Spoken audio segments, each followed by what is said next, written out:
on this edition of the Self-Publishing Show. And of course, they're not actually obligated to leave a review. It's always their choice to, but I don't want them to leave a bad review because it was a genre they weren't expecting. Publishing is changing. No more gatekeepers. No more barriers. No one standing between you and your readers. Do you want to make a living from your writing? Join indie bestseller Mark Dawson and first-time author James Blatch as they shine a light on the secrets of self-publishing success. This is the Self-Publishing Show. There's never been a better time to be a writer. Hello and welcome. It's Friday. It's the Self-Publishing Show with me, James Blatch. And me, Mark Dawson. Hello, you, Mark Dawson. Before we do anything else, let me welcome our new Patreon supporters. We have Angela S. and we have Arthur Herbert. Thank you very much indeed, Angela and Arthur. Arthur's from NOLA, New Orleans, Louisiana, for joining us via Patreon. You can go to patreon.com/self-publishing show and support this show. Arthur Herbert, I believe, tweeted something about one of our back catalogue, the Craig Matthias episode, actually, about building a website using WordPress. You can, of course, get any of our 220 odd episodes, which cover every possible subject that you need to know as an author, going back 3 years nearly. If you go to selfpublishingformula.com, and you will find our podcast tab there. Good. Right. Still in the middle of this lockdown mire. It's you are actually looking like one of the teachers who used to teach me in the old days. He was 40 years older than me. Great. That's what I like to hear. Yes, I'm slightly unkempt. My beard is magnificent at the moment, and it's aging me about 20 years. As I mentioned on Facebook last night, I was mistaken for Samuel's grandfather yesterday, which was a real highlight for me. I have to say that's a lockdown highlight, to be mistaken for someone in his 60s. Yeah, I still look younger than you though, which is quite something. I don't know how that happens, yeah. Well, you are younger than me, though, so you should look younger than me. My hair is just about okay at the moment, but it does suddenly get voluminous, my hair, and I don't know what I'm going to do, because I'm not trusting anybody in my household to cut it. So, and you probably don't want to go to hairdressers when they open. But I'm also not for about 2 years. I'm also not going to wear a cap like yours if you're watching on YouTube. You can draw your own judgments. Well, you got to have a certain, you basically... It's all about not giving a you-know-what, and I don't really give a you-know-what, so I can wear caps. It's okay. My hair is a dreadful, dreadful state, so I go out. I don't go out with my head uncovered at the moment. No. If the Queen came and visited me in my study here, doff your cap? My hat would stay on my head. I think she'd probably appreciate it. Off with your head. That's how that would end up. Okay, good. Let's mention a couple of things and then get into our interview today, which is all about a new website called StoryOrigin. But we are going to talk, first of all, about our bestseller course, which in a very meta way, Mark, has become a bestseller. It's really taken off. Very, very positive feedback from a very enthusiastic early audience for it. It's done really, really well. You can check out all the details at selfpublishingformula.com/bestseller. Well done to Susie K. Quinn, who has penned another bestseller in her life, in this case an online course, and as we mentioned before, this is the course that really sharpens you up for market. So it teaches you about some of the ingredients that a bestseller has that non-bestsellers don't have. The books that do get read on the tube and the subway, people turn the pages of why it is, what are those ingredients, what are those secrets. Of course, there's no one way to do anything, but this is a very, very good forensic guide through that, and gives you the ammunition you need to shape your next book if you want to be very commercial about it. Who the hell doesn't want to be commercial about your writing? All the hours slaving in front of Scrivener's got to be paid off at some point. Yes, absolutely. No, I suppose not everyone. Some people just, like the Christopher S. Petersons of this world. It's not about the commerce for writers like him. It's more for the art, darling. But for most of us, you want to get paid for the what you're doing in terms of the work you're putting in. So it does make a lot of sense to think about ways to maximize that before you even start writing, and that's kind of what Susie teaches in the course. So really pleased with how that reaction has been from early students, and we've had lots and lots of them, more than I think we suspected we would. So it's it's in some ways when you analyze it, it's not that surprising given that everyone is sitting at home, they can't go to work, and it's a really good time to be, I think, just to be a writer and also to be providing education in that kind of format. It's a good time for reaching readers and people who want to learn. So we're really pleased with how that's gone.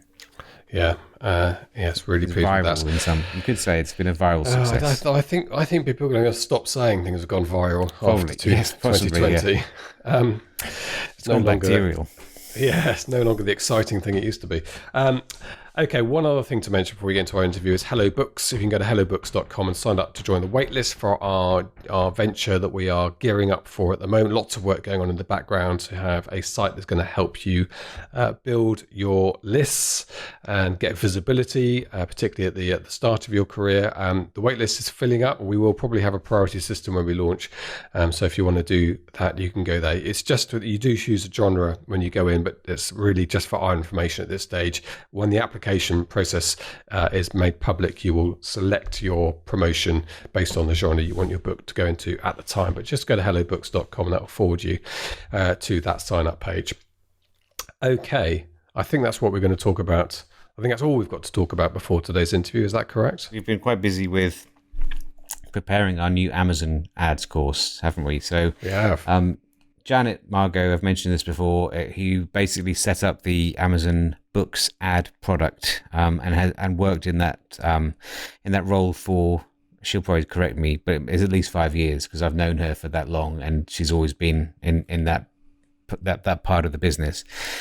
So she's probably, if she isn't the leading authority on how to use Amazon ads to sell books, I really don't know who would be. So she's working away a lot. So we have a shared Dropbox folder, and every day we see files being added to the Dropbox folder as Janet finishes sessions. James then applies the spit and polish and makes them look slick and professional. And then they come to me and young Tom. At the moment, we're kind of proofing them as they come through. And I've seen the first module now, and it's pretty much almost ready to go with a few tweaks. And it's really good. It's going to be a really comprehensive course. We think about 10 hours worth of content with some stuff from me as well. So I will be doing stuff on things like keyword research, tracking and monitoring ads and their success. Janet will cover everything else. And she's also going to do things like account health checks, and we'll look into some authors' accounts, and then we'll make suggestions on how they could improve the performance of their ads and things like that. So we are really excited about that. If you are a student of the ads course, you'll get that for free. As soon as it is finished, you'll find it in your Teachable school. And everyone else, if you're on the fence, or if you've been on the fence about the Ads for Authors course, it would be a very good reason for you to check it out when we launch in June, because it will be a fundamental part of that. There's still the Facebook ads course that I present, which is still very, very important. I'm still very active with Facebook ads, probably more so than Amazon at the moment for a number of reasons. But with Facebook and Amazon, I would say those are pretty much non-negotiable now. If you want to maximize your chances of doing well as an author, you have to, at least one of them, but probably both, you need to know how to run ads on those platforms. And together with everything else that we have in the course, from copywriting to image design to BookBub ads and everything else besides, it's a very comprehensive package already, and it's going to be even more comprehensive when this course is ready to go. So keep an eye on that. We'll also be having some webinars with Janet. We think we know what we're going to do. I'm not going to announce it yet, but we think there'll be 2 SPF webinars, probably one at the start of June and one at the end of June. And as soon as you see the email or you hear it on the podcast when we have the dates for that, I would strongly recommend you book your place. And that's not me bigging it up or kind of suggesting that it's going to be hard to find a spot. That is the truth. We have 1,000 seat limit through our GoToWebinar account, and I've sold a few of those out before, and as my book report bings there, I've sold a few of those that I've done have filled that before. And if the prospect of Janet with me and James doesn't lead to that same result, I'd be quite surprised. So keep an eye out, and then get your place as soon as we are ready to go. So keep an eye out on your email first of all for that, and look in the Facebook group. Great, excellent. Well, I can tell you, I've got 8 more sessions for you up on our secret teachable location. Have you? Yes, I have. So after this You lesson, I haven't told just me need that. to. No, I'm just telling you now. They've only just gone up, so I do need Oh, to good. just put the correct titles in for them, and they'll be ready for you. That's modules 2 and 3. Okay. Good. We'll try and do those webinars. They will be very popular, and you won't want to miss listening to Janet Margo, the woman who sat at the helm of Amazon Ads for authors, teaching you about Amazon Ads for authors. You won't want to miss that. I don't know if we'll do it again, but we're certainly doing it in June. So we'll try and get one of those in the first week in June, and then maybe one in week 3 as well. Okay, well, we've been busy. A man called Evan Gow has been busy as well in the background for the last couple of years. He's been building a place on the internet called StoryOrigin. I think it's StoryOriginApp.com to get in to create a community that's going to help authors build their mailing list, sort of things we do. Also, he has a universal book links tool and a few other bits and pieces there to make it. I think finding reviewers is another one. I'm going to let him explain all of this in a moment, but what looks like a very nice, very pretty, nicely shaping up site, and he's worked tremendously hard on it. Young, clean-cut guy doing honest work for authors. So let's hear from Evan, and then Mark and I'll be back for a quick chat off the back. This is the Self-Publishing Show. There's never been a better time to be a writer. Evan Gow, welcome to the Self-Publishing Show. Great to have you here. Thanks so much for having me on. This is the new world where everybody just talks to each other from their houses. We better get used to it. We've got weeks ahead of us. Like this. I think you're in Austin, Texas, and we're in the UK, but everyone's life sort of feels the same at the moment. Yes, it does indeed. We've already been living sort of in the future here, doing a lot of stuff remotely as hopping on podcasts and all of that's what to do. Well, we're in the right place, aren't we, for working from home and working remotely? It's and uploading products, so you don't have to have a physical delivery for. So we're very much there. And your organization, your bit of the internet of this community is StoryOrigin. So I guess we'll start with that. You better explain to us what StoryOrigin is and where the origin of StoryOrigin. There you go. Yeah.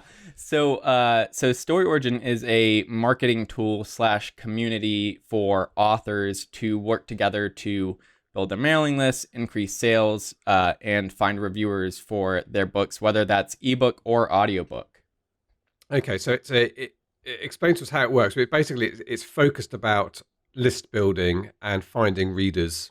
That authors would share in a little sort of genre group, or. Yeah, so StoryOrigin, one of the main things that a lot of authors use it for is cross promotion. So those can come in 2 forms. Those can be either newsletter swaps or group promotions. And a newsletter swap is a direct one-to-one cross promotion where I agree to promote one of your books in one of my upcoming newsletters, and you agree to promote one of my books in one of your upcoming newsletters. And a group promotion is where a bunch of us, you, me, and 20 other authors, will all list our books on a single landing page, and then we'll all promote that landing page together. So those are the 2 types of cross promotions. But then there can be a variety of goals, whether it's list building, increasing your sales or page reads, or finding more reviewers. So do you have a reader-facing side of it? Because I'm looking at StoryOriginApp.com, and that looks to me like it's an author-facing side of this. Yeah, so StoryOrigin is kind of both. The landing page you'll see is mostly focused on authors. I just deployed a new update. So if there's like a little box at the top that readers can click on. I've just seen that. And you can see all the currently running group promotions for review copies of ebooks and audiobooks. And when I talk about those review copies of audiobooks, those are essentially StoryOrigin has a mechanism where you can distribute your ACX or find away promo codes. And then it will track reviewers and some of them like automated follow-up emails and stuff like that. Okay. So do you build a mailing list? Does StoryOrigin itself have a mailing list of BookBub style mailing list as well, or is it just feeding your authors? So StoryOrigin is about authors cross-promoting each other. So I don't maintain any mailing list of readers for StoryOrigin. Readers can come to StoryOrigin where they can see like the currently running review copy group promotions. So there is that reader / reviewer side of things, but I don't personally maintain a mailing list for readers. Okay. All right. Well, the site looks nice and clean and simple and easy. And I can see your reader-facing side now. Actually, it was there at the top there. I just glanced over it. Check them out for your free ebooks and audiobooks. I noticed that you have a few other little tools which you mentioned at the beginning, which we can talk about. So the review copies, how does that work? So with review copies on StoryOrigin, essentially you have a landing page for your review copy, and it can be distributed either as a download through StoryOrigin, or if you want to, if your book is in Kindle Select and you're worried about distributing through other channels other than Amazon, you can actually distribute that review copy through Amazon prepaid book links on StoryOrigin as well. So essentially you have a landing page, readers can come and request a review copy. And when they say where they're going to leave a review, whether that's Amazon, Goodreads, BookBub, etc., and they will also leave the links to their reviewer profiles on those platforms. So you will get that request as the author. You can check out their reviewer profiles on those sites before approving that request. So you can see, okay, I write, let's say I write steamy romance, and I see that this reader has mostly read cozy romance or reviewed cozy romance on Goodreads. Well, I might not want to approve that reader because they might be thinking my book is something that it's not, and I don't want them to feel obligated to leave me a review and it end up being bad. And of course, they're not actually obligated to leave a review. It's always their choice to, but I don't want them to leave a bad review because it was a genre they weren't expecting.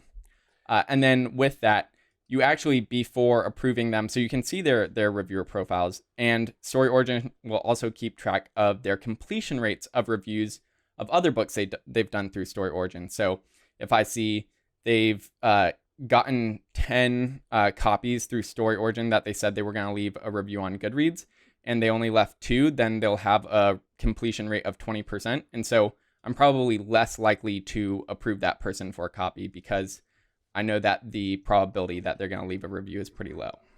So where do your reviewers come from? You've got a panel presumably of people registered with StoryOrigin.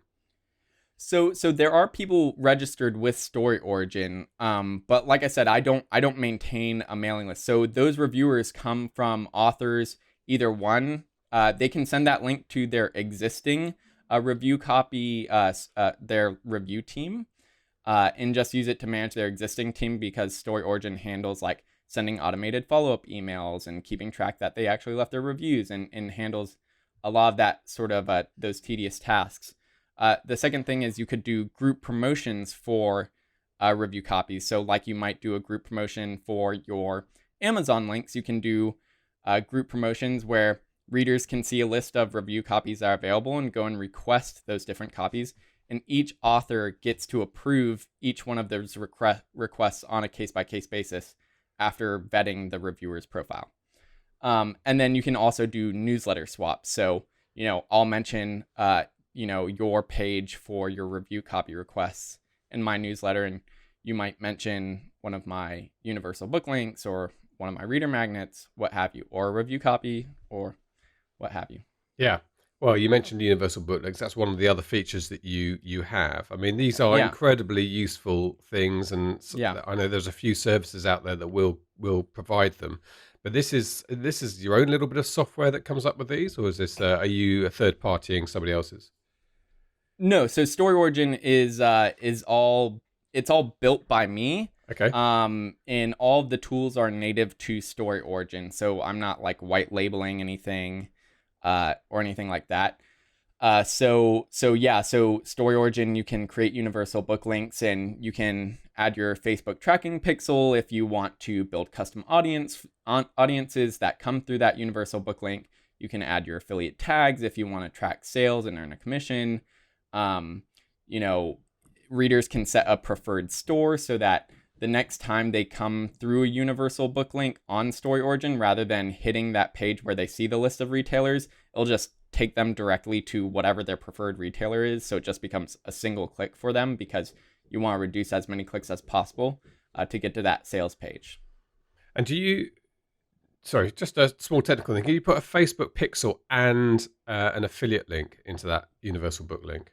Yes. You Yep. combine those two. That's useful. That's pretty good. Yeah. I don't know that. I don't know that there are any other programs that can do that. That might be unique to StoryOrigin, but I also don't. I'm not completely sure on that. So someone could certainly prove me wrong. I mean, I'm familiar with a couple of the services, Genius and so on, and I don't think you can add Facebook pixels in as well. So I think that's a nice little tick in the box for you. Are these services, can they all be used standalones? If somebody just wanted to use the UBL, the Universal Book Links, can they just use that? That's right. Yeah. So you can use just the universal book links. You could use just the reader magnets. You could use just the review copies. One thing that we haven't talked about, but also you can do word tracking with StoryOrigin and actually track what your daily word count is. And you'll get a very nice graph of what your progress has been. StoryOrigin will automatically calculate what the daily targets are that you need to hit in order to finish your project by whatever deadline you set for yourself. So you get those like daily target calculations all done for you. You can use that as a standalone, which a lot of authors do because they might not even have a book out, but they want to use StoryOrigin in the future, and they can get started with using like the goal trackers feature for tracking their word count and stuff. And then once they've got their books out, then they can start to use some more of the marketing tools. Okay. Now, before we move on to a bit about you and the background of all of this, any other features that we've not mentioned? Oh, reader magnets, you've just mentioned those actually, but they're a useful little thing to have. So explain how that would work. Yeah, so a reader magnet is usually it's a 10 to 15,000 word short story prequel to your first book or your series. It doesn't have to be that, but that's what a lot of authors use. And you will give that away for free when someone signs up to join your mailing list. So on StoryOrigin, you can create a landing page for your reader magnets, those short stories you give for free when people sign up to your mailing list. And so StoryOrigin will give you a nice landing page. Readers can join your sign up to get that book through StoryOrigin, and you can have their contact info sent directly to your email service provider, whether that's MailChimp, MailerLite, ActiveCampaign, ConvertKit. And so then StoryOrigin will also handle the file delivery and tech support, making sure that the reader can actually get the book onto whatever their preferred reading device is. Okay, so that's a little bit of BookFunnel's service that you're providing here. In fact, I don't think Damon's ever had a really big competitor over the years. So, well, there was. I generally try not to mention competitors, but sure. I mentioned it. I mean, Insta Freebie or what is now Prolific Works was doing that before BookFunnel, but there are a couple other places that you can do that. A lot of authors will also just sort of manually do that through Google Drive or Dropbox and have their own sort of hosted sign up forms on their own websites and stuff like that. So what StoryOrigin provides is making that process a lot more seamless and handling a lot of the complexities of helping readers get those books onto their devices. Great. Now, what stage is StoryOrigin at, Evan? Because I notice your pricing page is saying it's free at the moment because it's still in beta. Yeah. So what beta there means is that it does not mean crappy software, which is what a lot of people I think associate with the term beta. In this case, what beta means is that right now StoryOrigin is completely free to use while I am developing the product and the various features and figuring out what the pricing model is going to be. Basically, I've just wanted to have a sort of maniacal focus on building the best product possible. I didn't want to have to worry about dealing with subscriptions and discounts and all of those different things. I just wanted to build the best product first. And so I've been able to do that. The beta is probably not gonna, it's definitely not gonna last forever. But the sort of promise I make to people is that if you sign up now during the beta period, you will continue to get all of the features free on StoryOrigin for a period of time, probably at least a couple of months. And so yeah, if you want to check out StoryOrigin, it's completely free to do it right now. And we're recording this. Yeah. When we're recording, I was going to say, do you have a rough timetable for this? I was planning on launching sort of out of beta pretty soon, but I am sort of in the process of reconsidering what that timeline looks like right now, just given everything that's happening in the world. Sure. And so I'm kind of fuzzy on where we're going to be with that. Luckily, I have the ability to just focus on product, and I've been very fortunate. And so I can continue to do that while we're in this sort of crazy time. And in terms of prices, I know I'm going to guess that you're not going to want to speculate in too much detail about this as you work this out. But is there a ballpark idea you can give us? Yeah, I mean and I say this all on the StoryOrigin. Like, if you just scroll down to down the page on StoryOrigin, you can read all of this exact same stuff too. I always try to be super transparent about all of this stuff, and my email address is right there at the bottom of the page on the StoryOrigin homepage as well. So anyone who wants to shoot me questions always can. But the pricing model will be affordable for sure. I'm looking at something probably around $10 to $15 per month. Obviously cheaper on an annual subscription. Sure. Because StoryOrigin is really community, and I want people to be working together and really be invested in that community. But tell us a bit about you then, Evan. So where did all this come from? Are you a writer? So I used to write short stories back in high school, which is where my initial interest in this idea came from. And then I also have always been interested in entrepreneurship as well. And back in college, I participated in an entrepreneurship program, which really got me thinking about pursuing building a startup full time at some point.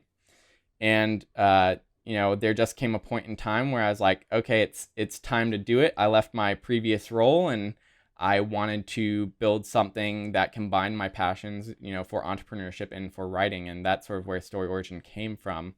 I was looking around at the various tools that were available to authors and just realized the space is so fragmented between reader magnets and review copies and universal book links and, word count trackers and all these various features and cross promotions as well, newsletter swaps, and, doing all this through Facebook groups and group promotions. It's all a lot to manage. And so what I wanted to do was to build one place that sort of brought it all together in a one-stop shop and make your life easier to manage. And are you hands-on with the coding? Yeah, so StoryOrigin is a one-man show. It's I do all the programming, all the customer support, all of the marketing, etc. So when you get emails from StoryOrigin, they come directly from my email address, and you can reply directly to me. That means if there's something that doesn't work well on StoryOrigin, it gets fixed immediately, right? Because I personally don't want to be answering a bunch of emails all the time, right? Sure. So I have that ability to go and to fix or upgrade or do things to improve StoryOrigin. So really, I don't have to deal with too much customer support because I can always just go in and make things easier, better, faster, etc. It's like an ideal scenario, isn't it? A good vertical integration within your company. And how are you funding this at the moment, Evan? Yeah, so I was lucky in that coming out of school, I had some very well-paying jobs and was able to save a ton of money. And I've got a wife who works full-time as well. Granted, even if she didn't have a job, wouldn't be a problem. So I'm just sort of bootstrapping it at this point. Yeah, which is definitely the way we built SPF as well. For me, it's the best way of doing it. 100% of the company is yours. 100% of the success, 100% of the failure. It's the only way to do it. Yeah, and the other thing is, like, I'm not raising outside capital. So, if this becomes a bad bet for investors or something like that, then they're not just going to tell me to shut it down. I have complete control. So I can, take this thing, with my own sort of success. Yeah, you can pivot. So how much, you said you looked around and you thought there were fragmented services, you could collate them together, which I understand that approach. Did you do any more sort of methodical market research during that phase when you decided what the product would be? Yeah, so I worked at a private equity fund before starting StoryOrigin. So we were actually investing in software companies. So this is sort of my analytical background definitely played a role in sort of the way that I think about the vision of the future of StoryOrigin, the features that I build, and the roadmap in sort of the steps in which I deliver those features. So yeah, there's, a bunch of sort of background work that I've done in terms of understanding the market, figuring out, how to launch things and when. And how long have you been working on it? So StoryOrigin launched, the open beta launched in April of 2018. So it's been a little over a year and a half now. Okay. So Yeah, that's yeah. quite a long lead into the point where you're going to be getting some revenue. Yeah. It has been for sure. And, you definitely expect things to always go faster than they do.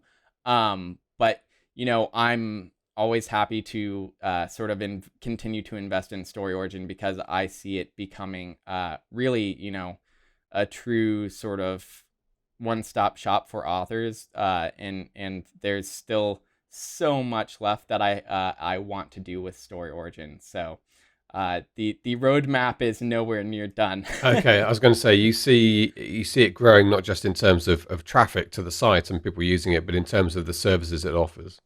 Yeah, absolutely. Okay.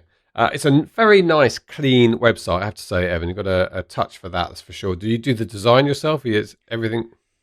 It's all me. Yeah. Everything that you love or you hate about it, it is me.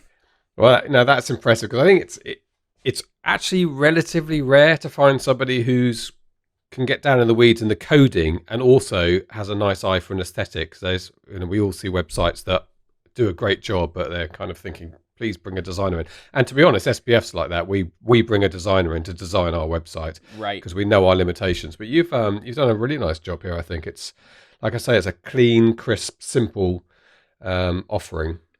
Yeah, and I think part of that comes from the fact that it's sort of born out of me and me wanting something that makes sense to me. So if you have the sort of same intuitive sense as me, you will come to StoryOrigin and be like, okay, this all is super organized and makes a ton of sense to me. That's not going to be the case for everyone necessarily, but I think that my sort of intuition generally lines up with most people and that they like the feel of how everything is organized. That's a version of write what you know, isn't it? Right. Write for yourself. Yeah, it's a version of that, and it's a good motto in writing, as with this. So, how many people have you got using the site at the moment? So, there are a little over 7,000 authors who have already signed up to StoryOrigin. So it's certainly one of the bigger names out there. And then there are probably about 1,000 authors who join or do cross promotions through StoryOrigin every single month. So I'm always looking to continue to grow it, continue to bring more people sort of into the fold and helping them get started on StoryOrigin.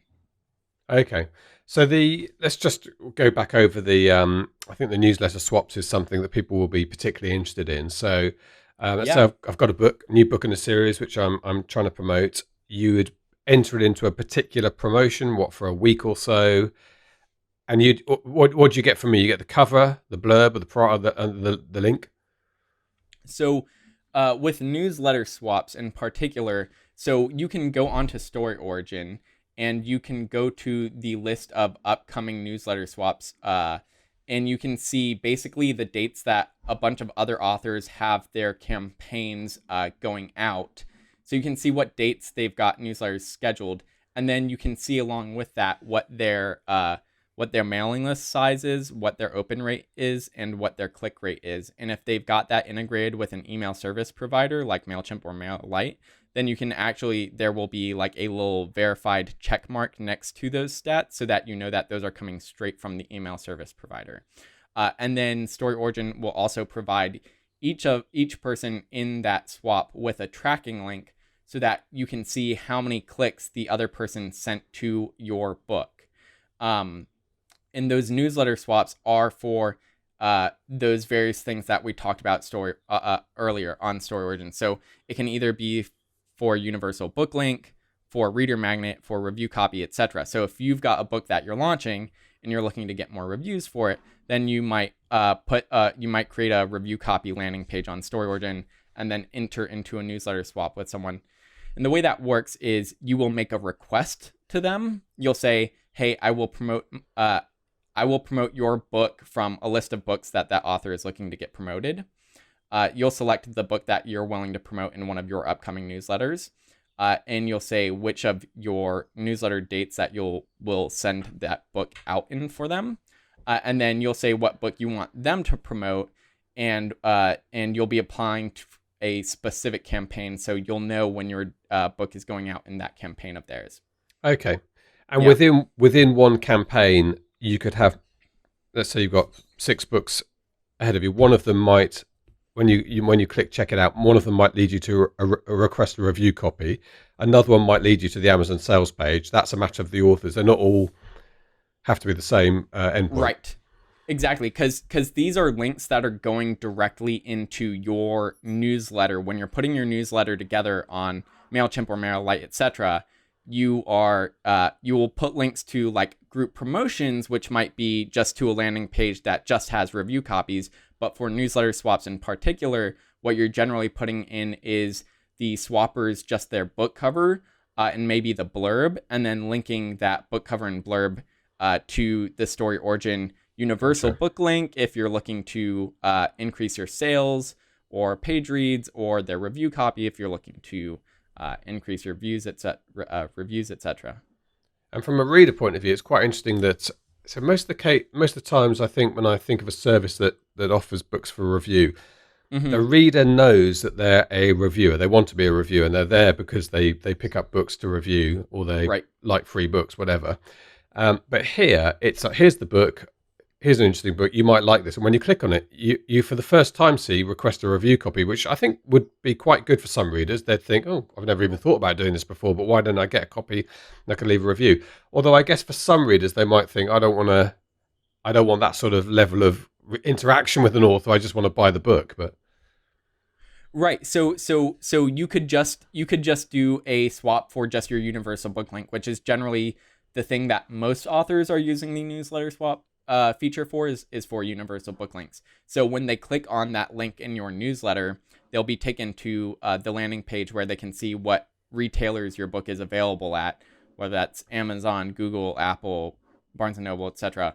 And then when they click on that retailer, they'll be asked if they want to set it as their preferred retailer. In 80% of those cases, it's going to be Amazon. And so then when they click on those StoryOrigin universal book links in future newsletter swaps that they might see as a reader, they'll click on that. It'll just take them directly to the Amazon page for that book.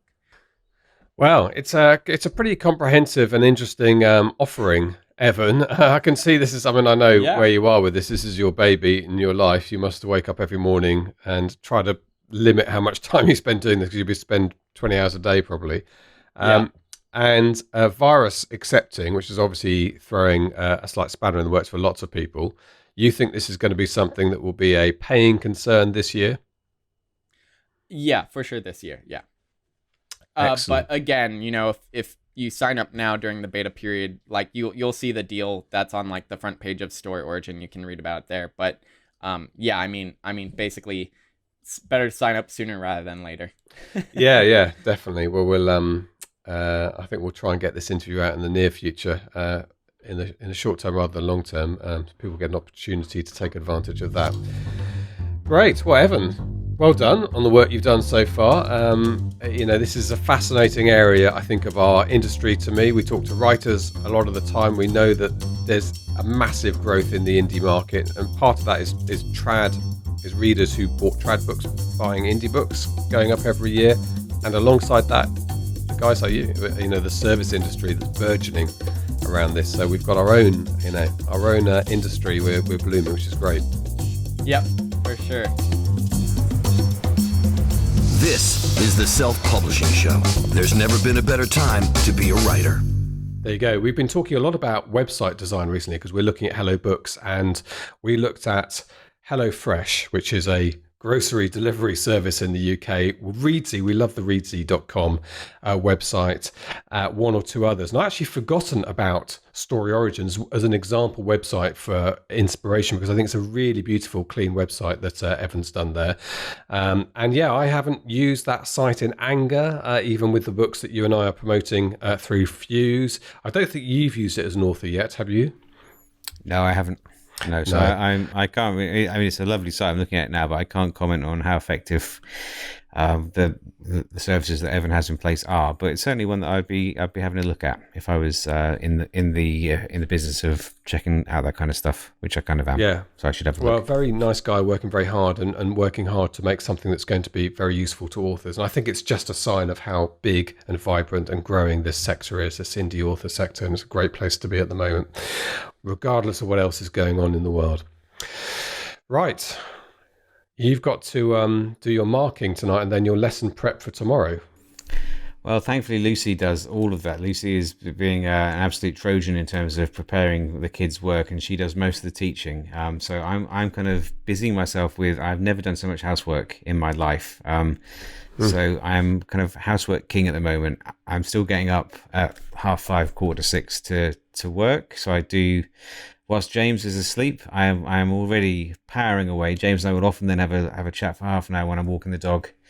And then it's kind of back to helping out, and filling in the gaps if the kids need a different teacher. That's where I step in, and had to do that a bit today because they weren't behaving all that well. So stern daddy comes in. Actually, funnily enough, it's quite funny. I'll say this before we finish this evening.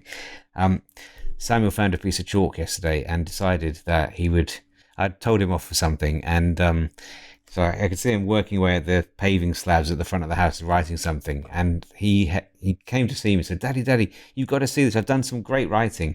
So he was pleased with his writing, but he'd forgotten what he'd written. So I turn up and he was like, I hate Dad. So I then had to explain to him why I wasn't all that pleased. Whilst I was pleased that he was doing some excellent writing, the sentiment wasn't quite what I was after. So I kind of pretended to be angry with him, stomped off. And when I came back in, he'd rubbed it out and changed it to I love Dad. So yeah, there you go. That's It was a bit like the Life of Brian moment where he says, Romana they are to go in the house. What does that mean? He corrects him for half an hour before he realises what he's actually written. You could have done that routine. Okay. So that's a little vignette of lockdown life in Wiltshire. Well, my heart goes out to people with younger children who require that at that point of life where they require a lot of supervision. Basically, your job is to look after them all day. Well, My heart goes out to people who don't have gardens and things with young children. I really don't know how people are managing that. We're very lucky where we are, so I'm not complaining. Yeah, I mean, people live in flats in the UK. A lot of people live in apartments in America, and going out is something families do, and it is a tough time, all told. But it will come to an end at some point. Restrictions will ease. Right, that's it. Thank you very much indeed, Mark, for joining us in your busy life at the moment. You can go back to the cleaning, and thank you very much indeed for listening to us. We will be back, of course, next week with another show. Until then, it just leaves me to say it's a goodbye from him. And a goodbye from me. Goodbye. Get show notes, the podcast archive, and free resources to boost your writing career at selfpublishingshow.com. Join our thriving Facebook group at selfpublishingshow.com/Facebook. Support the show at patreon.com/selfpublishingshow. And join us next week for more help and inspiration so that you can make your mark as a successful indie author. Publishing is changing, so get your words into the world and join the revolution with The Self-Publishing Show.